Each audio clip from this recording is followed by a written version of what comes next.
package in the mail, MSX games from Japan. Collecting without fail those shoot 'em ups, and that's the plan. He doesn't just collect them, he also codes them too. Join us and we'll go on electric adventures with you. Hey YouTube, Electric Adventures here, other side of the room. With a very exciting pickup, pre-order from EB Games, and new things from Atari.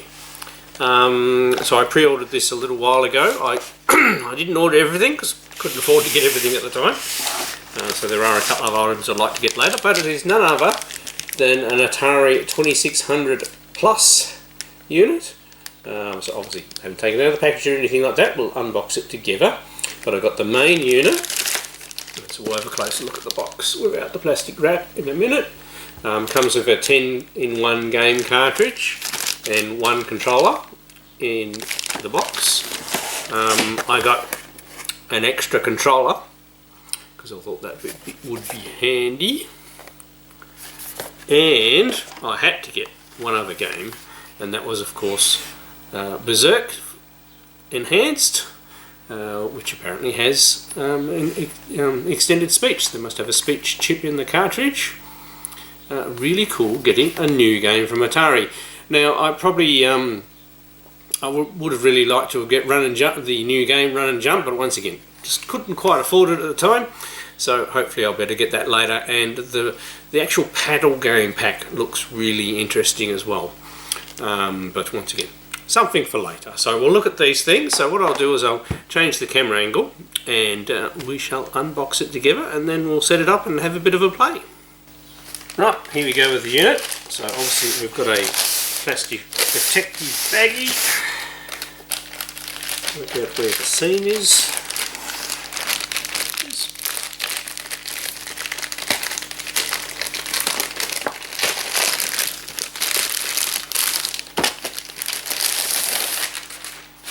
So there we go. Now we can have a proper look at the box in all its glory. It's actually quite nice packaging. Atari there. Oop, upside down. And there we go. So we've got 10 included games in that 10-in-1 cartridge. The other side has a bit of a rainbow thing going on. Alrighty, so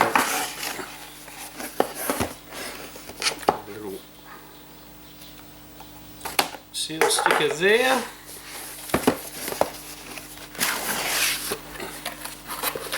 Open him up. So there's the unit there. So a little bit of a plastic protection thing.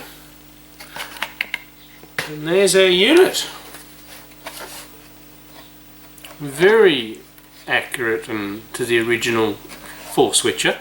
I'll actually, in a minute, I'll show you. I have a heavy 6er, a 4-switcher Darth Vader as they're called, and a Junior, which we can compare the size to in a minute. So there's the front, so it looks very realistic and genuine from the front. The cartridge slot, your what have we got? Game reset, game select, TV type and power switches.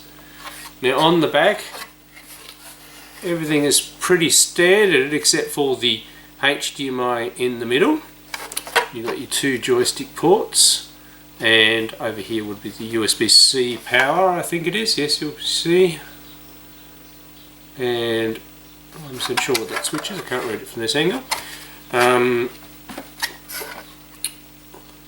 Here's the bottom and my serial number. So it's actually very solidly built, nice feet. Looks like it's accessible to get to the screws and things like that, so that's very impressive.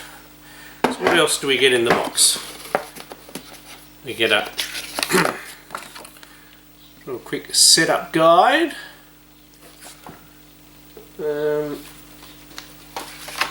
Right, and in this side box here,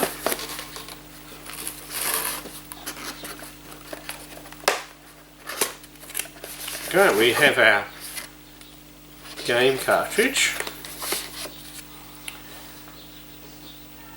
So it's 10 games in one. It's manually selected by these switches in the back. So you look at the game name on the front. So it's in a little slip protective cover, but the same art is on the actual cartridge itself. And there's the switches at the moment. So at the moment they're all on. So the game they're all on is going to be Adventure, which is a nice one to start with. And I said we'll have a bit of a play with that, but that's, you know, a good quality cartridge shell, as you would expect, and a good 10 games. So the games are Adventure, Combat, Dodgem, Haunted House, Maze Craze, Missile Command, Real Sports Volleyball, Surround, Video Pinball, and Yars Revenge. So a bit of a mixture of games of early and later ones. So going back to this, we'll pop open the top of that, and most importantly, so we can manoeuvre him out. Just put that box to one side, and we have, take off his little protective baggie, a very original, realistic feeling joystick, and it has the original plug, nice long cable as well, good old thing, and the rubber here, and it's very much a very realistic original like stick. You're probably not going to be able to see that relief on my camera because of the light, but that's very impressive. Just pop that there. So one more thing, so this, I think we get a HDMI cable.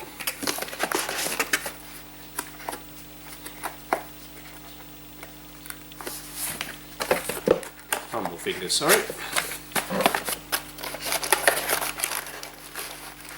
So in here we have HDMI cable and a USB-C cable, and I think that's all in our box. There is a little compartment at the other end, but I don't think we're expecting anything else. Yes, it's just filler.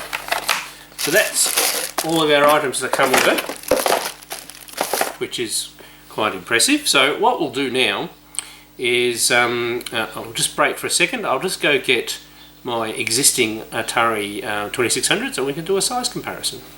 Right, back. So we have the black Darth Vader, the original 6-switcher. This one's missing that switch, it's already missing it. This is actually the original Atari 2600 that I used to basically after school cycle 5 kilometres around to my friend's place and play on his Atari 2600. And when he left the state of Tasmania to go work on the mainland, he dropped off on the way and gave me this, and he basically said, you and I used to enjoy this so much when we were kids, and I'm sure you'd like to have it. And he gave it to me in a bag of games. So, very treasured thing. It does need a clean. There's actually muck in the joystick ports that I'm looking at the back here. So that's that one. And we have one more, which is the Junior, which was sold for quite a long time, especially in Australia. And it's just a cut down thing. The board in it's tiny and simplified. Looks quite nice. Mine has a bit of a crack in the back of the case.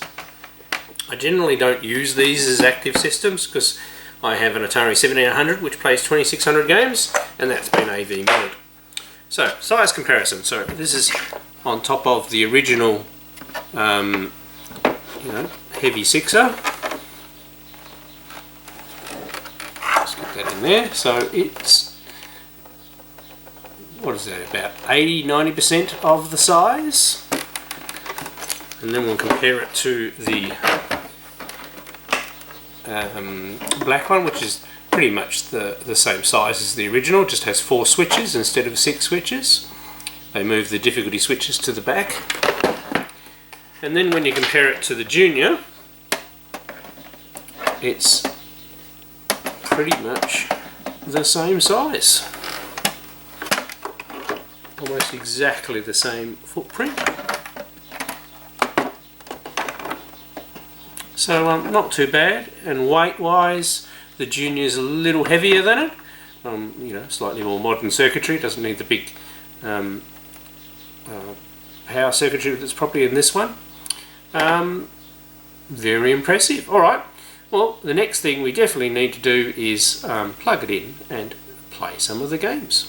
Right, so here we go with some gameplay. So this is just turning the console on with no game in it. So it comes up with the Atari logo.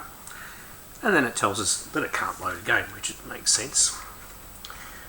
So what we'll do is we'll get out our multi-game card. Now at the moment I've got it set up for adventure. So I'll turn him back off.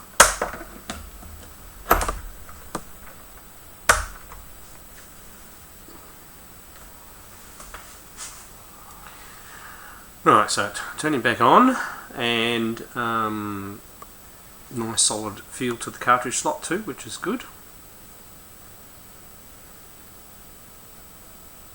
And here we have adventure. So I better put my headphones on or I won't be able to hear anything.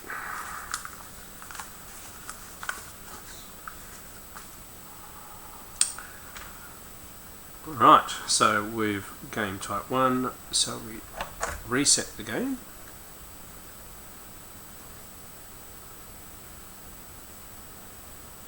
Yellow key opens the yellow castle. Oh, there we go, we've got sound. I was getting worried there for a second. Okay, I need to watch the screen up above and not that one there. So, this is the sword. So we can kill the dragon. And we have the blue maze. I haven't actually played this for a little while. It goes through there. We need to go up that one, I think. No, I've gotten the wrong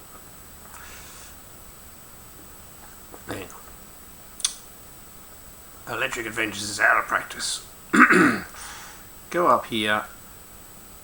And yeah, there's the bridge. You need to be careful you don't touch the bridge, because then you can move it. So the bridge allows you to go across. So Black Castle, we don't have the black key yet.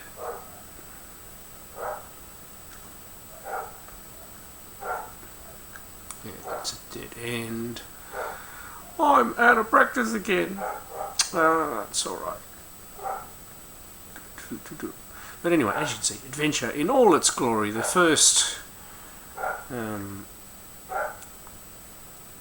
explore, collect, and oh, no, a dragon! Oh, that was close. Now we get the black key.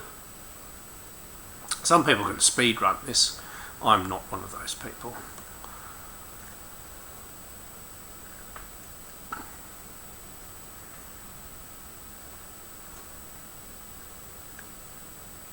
You have to be careful not to touch the bridge, otherwise you'll pick up.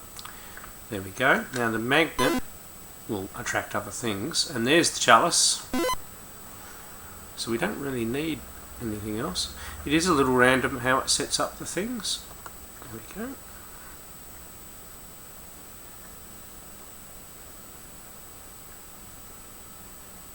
As I said, some people can speedrun this. Now, do you have to bring it back to the original castle? Yeah. I wasn't expecting that I was going to finish adventure. Alright, we shall try another game. Just hang on a sec. Right, back again. Yeah, my capture card stopped working there for a minute. So, I chose Yars' Revenge, classic game. So what you need to do is eat away at the thing. Oops. Not talk and get distracted. Anyway, you eat away. Right, and then when you're in this zone, you grab it. I played it for a little while ago. So you need to nibble away. You're safe in the rainbow zone. You need to avoid the... Alright, so I might be happy with this. Oh, and you can shoot yourself. Really has been a long time since I've played this. We'll try again. Anyway, so you've got to nibble away at the barrier. You can also...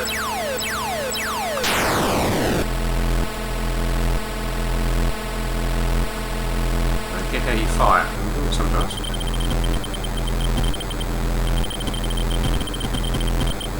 Okay.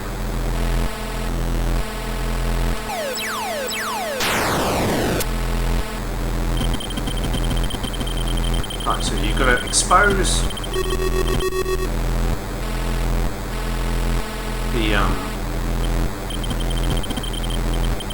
thing. There we go.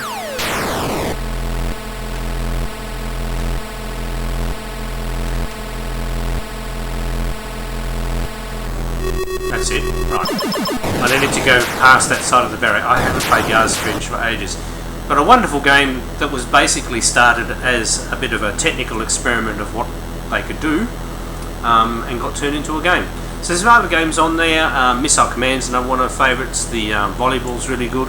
Haunted House is a pretty good other adventure game. But what we'll try now is we'll plug in Berzerk and give it a go. So back in a sec. Right, so here we come with Berzerk.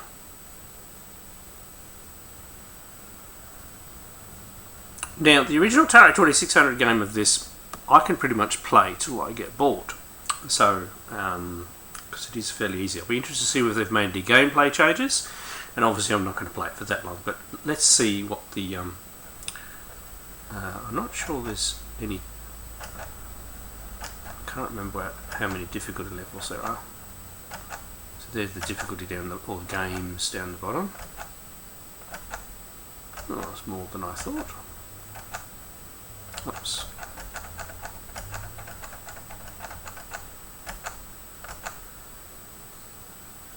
Okay, we'll just start with the basic.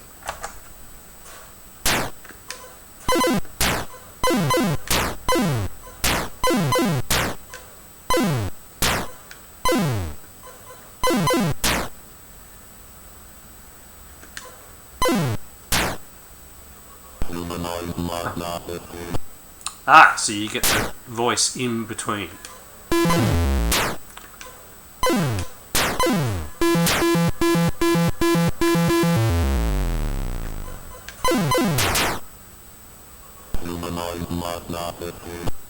Okay, we've got the same one twice, but it's alright.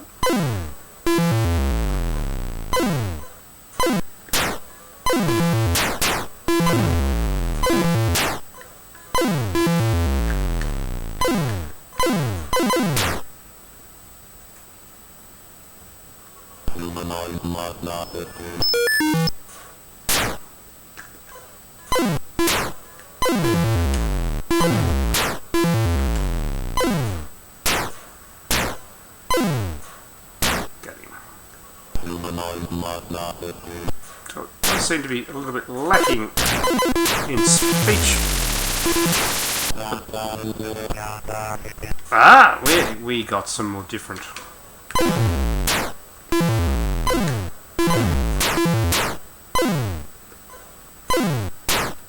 I have to say very proudly my conversion I did for the Coleco. Even though the voices aren't, you know, super clear, a bit unfair, does include all of the speech from the game. Whoa, I ran.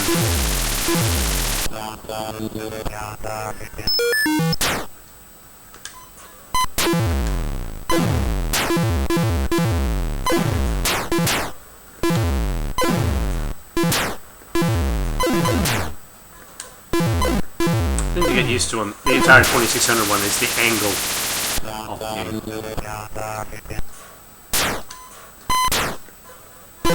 Still going.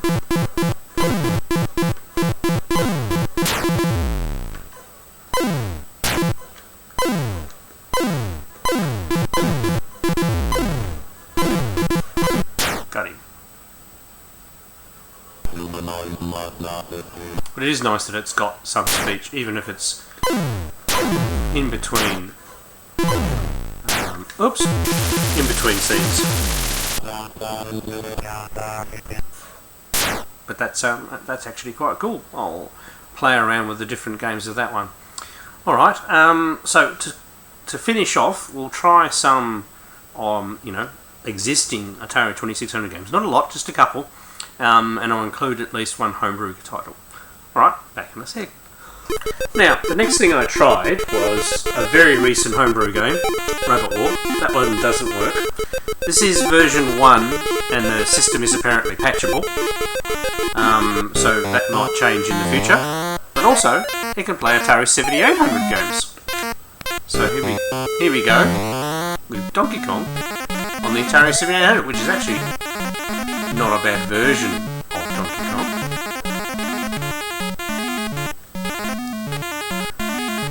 Whoops.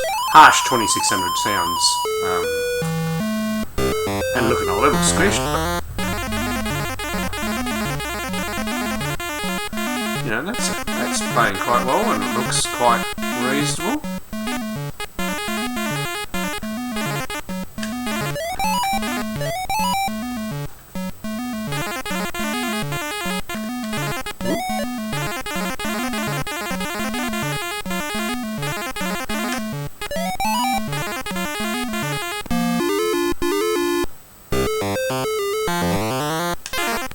And it's also nice that, like, I have a PAL collection of Atari 700 games, not surprisingly.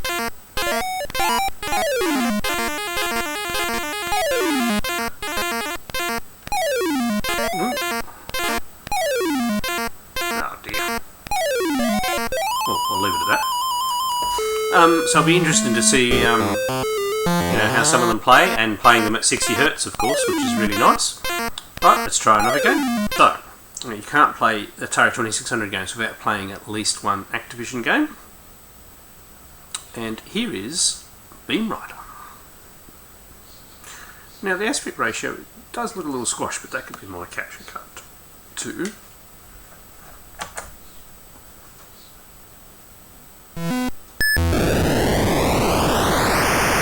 Beam Rider on the Atari 2600 is not too bad compared to the other versions.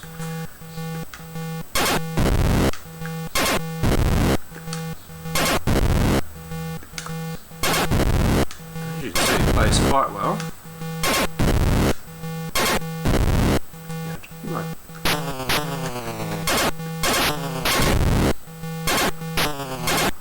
capture card messes up the aspect ratio a little. I'll have to play with it.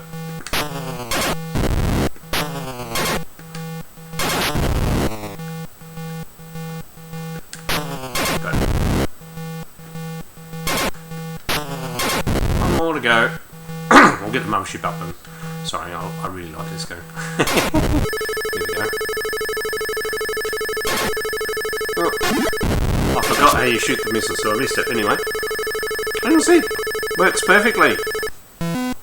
And the picture on my direct screen looks really nice. Not quite as squashed as the capture, but it still does seem a little... I'm not sure whether you can change the aspect ratio. Let's play around with... I'm sure I saw one of the switches back here. Aha! I've been showing it in the wrong aspect ratio the whole time. That looks a lot better, doesn't it? Let's play a little bit more of that, but with the right aspect ratio. There's a rock.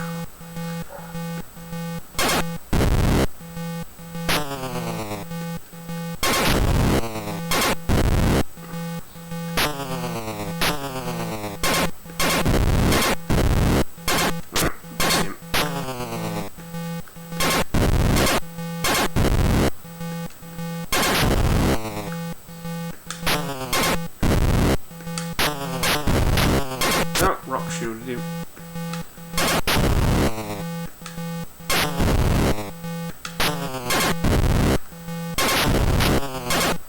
Which life? Oh, I did the wrong thing again. And missed out on my thing. You gotta press... It's the opposite direction to, I think. Well, that's really good. Alright, I'm enjoying this too much, so I'm gonna go get another couple of games, so back in a minute. Try one more homebrew, and here's Juno First, which is really, really good. The title's a bit wonky on the capture, but I'm seeing that perfectly here. So that's the title screen. Let's see if the actual game works.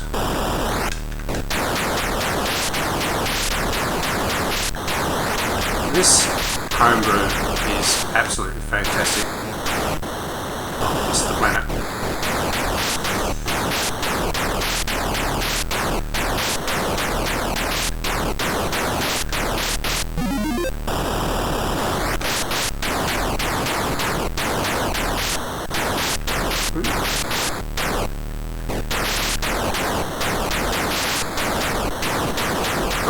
Sorry. As you can see, I was actually surprised that one worked. That's cool. I'll definitely be playing that one, Alright, back in a sec. Right, so I tried a couple more. I tried, because I'm going to try ones from different providers. So I tried Puyan, we got load failed. And I tried Time Pilot from Coleco. Now this one loaded, but all the graphics were corrupt and you couldn't see anything. So, almost. So, once again, it is only version 1 of the firmware, and they have promised to release an updated version. Now, I tried a Parker Brothers game, so here is Gyrus. And let's see how this plays.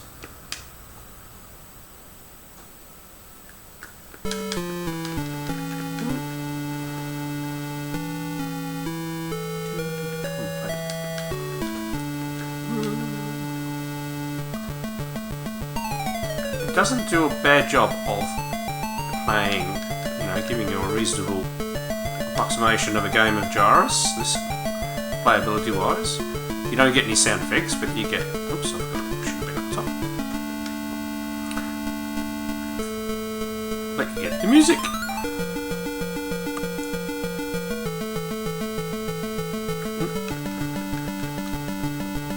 There we go, I'm going to double fire.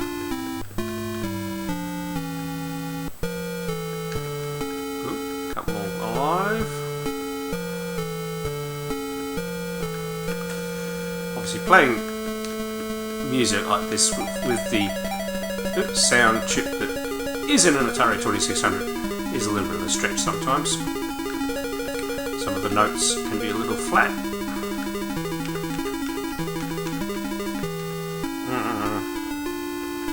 Come on. There's still more hiding in there.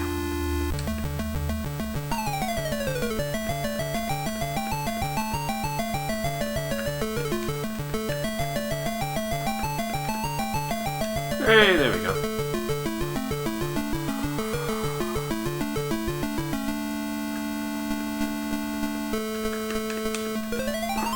Got most of those. Oh, wrong corner.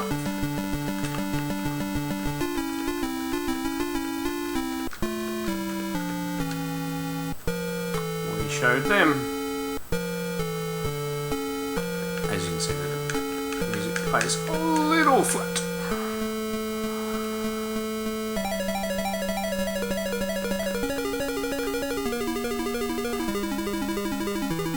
But on Atari 2600 to be able to play Gyrus, it's not too bad. So Parker Brothers games should mostly work.